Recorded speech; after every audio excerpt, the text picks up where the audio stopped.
So my name is Daniel Puig, and I live in Rio. I'm teacher at the Federal University here for music education, working there with a project in electronic means in music education and other things like that, and also teach. I've started to teach this year at Conservatório Brasileiro de Música, which is a private music school here, and I'm teaching music and technology, electroacoustic composition, and things like that.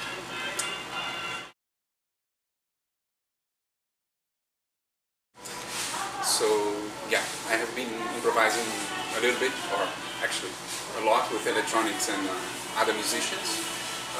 Not doing so many presentations, just sometimes just improvising. So I developed some patches and use of sensors with electronics and improvisation. And I have I call it my solo work. It's kind of a pocket concept thing called Naval, where I just use sensors and live electronics, and it's all improvisation. So, but I use a lot of improvisation too in my composition. I work with open forms and graphical scores and things like that, and that's also my research and my doctorate now.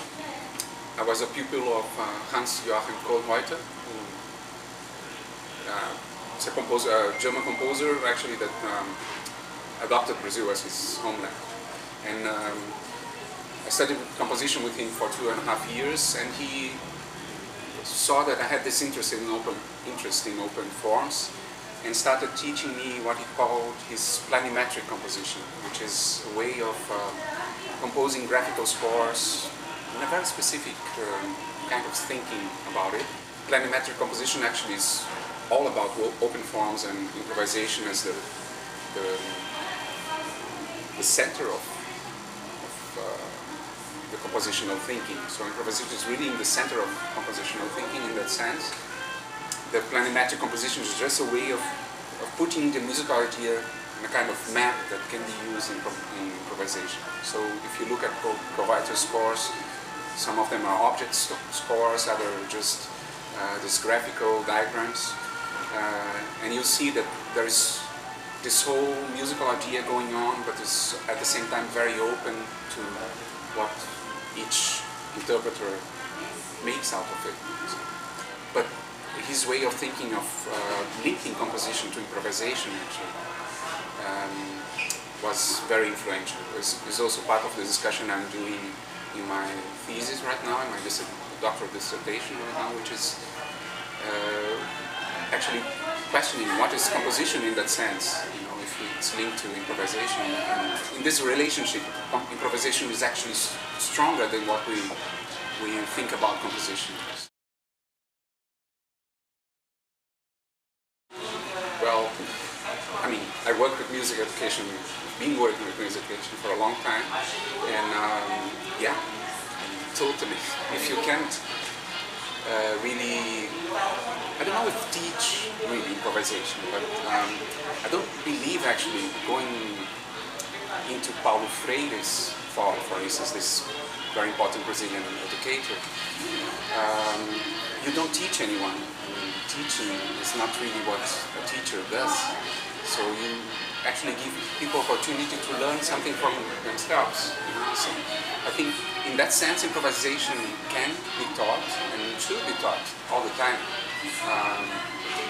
I've been also linking a lot now other things I've been doing in music education with this Brazilian way of thinking about gambiarra, which is, just finding creative solutions for problems, right in the moment or with the resources you have. And they can be, like solutions that are just provisional, don't go away, but they're functional and they're creative and things like that. And I think improvisation is all about that, of course.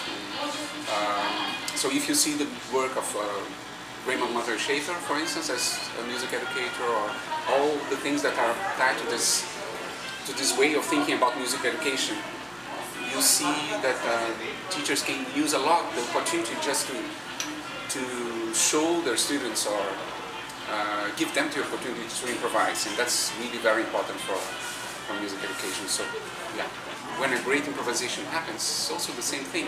It's like you're bringing so many minds together, so many people together, so many musical backgrounds, and what people do with their instruments, and all the skills and everything is coming together just to make a musical moment sound incredible.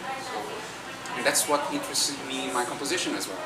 It's just a way of inviting people to share a musical idea. So that's what I try with my scores, and that's also linked to Kovaito's view of it. Like he saw also the possibility that in the future, all that we call today concept music will be actually in that way. Like would be improvised music.